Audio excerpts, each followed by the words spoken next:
বৰ্তমান মই যে 60 ইয়াৰ্ছ হ'ল মই সেইটো কথা ভবা নাই মই ভাবিছোঁ 30 40খন হৈছিলে সেই ভাবটো কিন্তু এতিয়া লোৱা নাই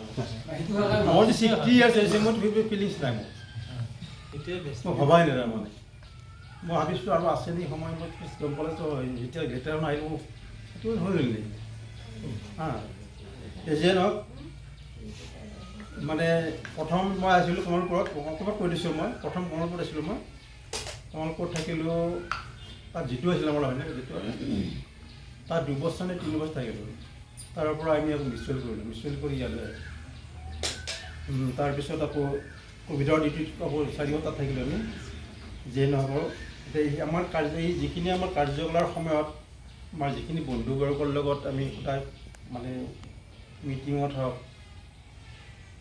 কিবা বেলেগ কাৰ্যত হওক কিবা যদি কিবা কাৰোবাৰ লগত কিবা সৰু সুৰা কিবা ধৰ হয়তো কিবা ক'ব পাৰোঁ সেইবিলাক যেন ধৰি নাথাকে সেইটো কথা কোৱা কেতিয়াবা ওলাই যায়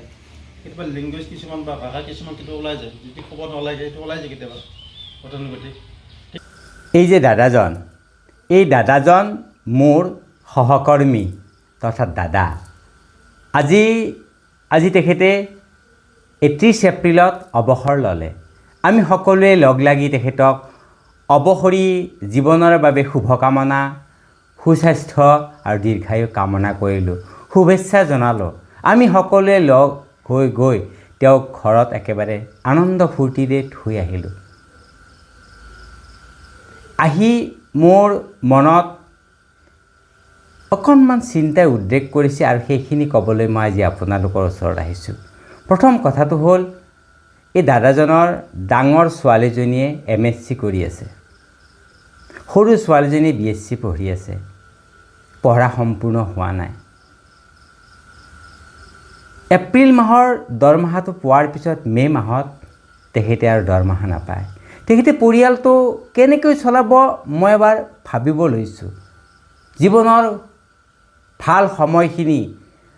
দেহত জোৰ থকা সময়খিনি চৰকাৰক দিলে কাম কৰিলে এতিয়া তেওঁ হয়তো শাৰীৰিক বা মানসিকভাৱে কিছু হ'লেও দুৰ্বল হৈছে এতিয়া পৰিয়ালটোৰ খৰচ বেছি হৈছে কিন্তু এতিয়া তেওঁ কেনেকৈ চলাব কাৰণ তেওঁৰ পেঞ্চন নাই NPSত আছে NPSে কিমান দৰমহা দেই এতিয়ালৈকে পেঞ্চন পোৱা NPSৰ মানুহবোৰে বা ৰিটায়াৰমেণ্ট কৰা অৱসৰ লোৱা মানুহবোৰৰ কিমান কি পইচা পাইছে আপোনালোকে সকলোৱে জানে ময়ো এতিয়ালৈকে এজন NPSৰ কৰ্মচাৰী হয় তেখেতৰে অৱসৰৰ মুহূৰ্তত মই ঘৰলৈ আহি মই ভাবিছোঁ মই নিজকে ভাবিছোঁ মই যেতিয়া ৰিটায়াৰমেণ্ট হ'ম অৱসৰ ল'ম তেতিয়া মই বাৰু মোৰ পৰিয়ালটো কেনেকৈ চলাম আমি যে আমাৰ নিজৰ কথাবোৰ ভাবিছোঁ কিন্তু চৰকাৰে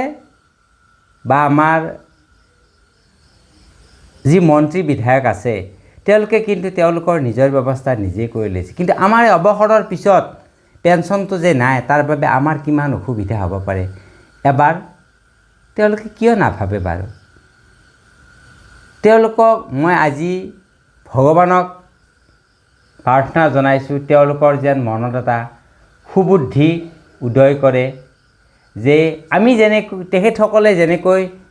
শপত গ্ৰহণৰ পিছতে মন্ত্ৰী বিধায়ক হৈ শপত গ্ৰহণৰ পিছতে তেওঁলোকৰ যাৱজ্জীৱনৰ বাবে পেঞ্চনটো হৈ যায় ঠিক তেনে আমি 20-25 বছৰ চাকৰি কৰাৰ পিছতো কিয় আমাৰ পেঞ্চনটোৰ ব্যৱস্থা নহয় হে ভগৱান তুমি যেন সেইসকলক মনত সুমতি দিয়া যিসকলে আমাৰ অৱসৰৰ পিছত আমাৰ পৰিয়ালটো চলাই নিব পৰাকৈ যাতে পুৰণি পেঞ্চনৰ ব্যৱস্থা এটা কৰি আমাৰ মনত এই বৃদ্ধাৱস্থাত যেন কিছু হ'লেও মনত সাহস দি পৰিয়ালটো চলাই নিয়াত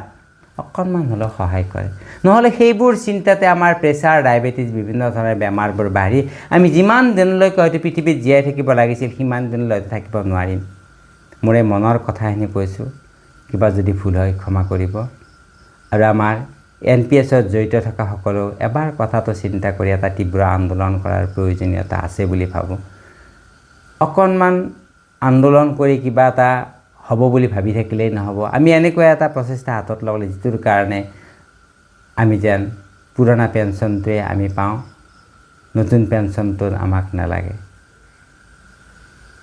মনত অহা কথাখিনি আজি দাদাজনৰ অৱসৰী মুহূৰ্তত এইখিনি কথা কৈ পুনৰাই তেখেতৰ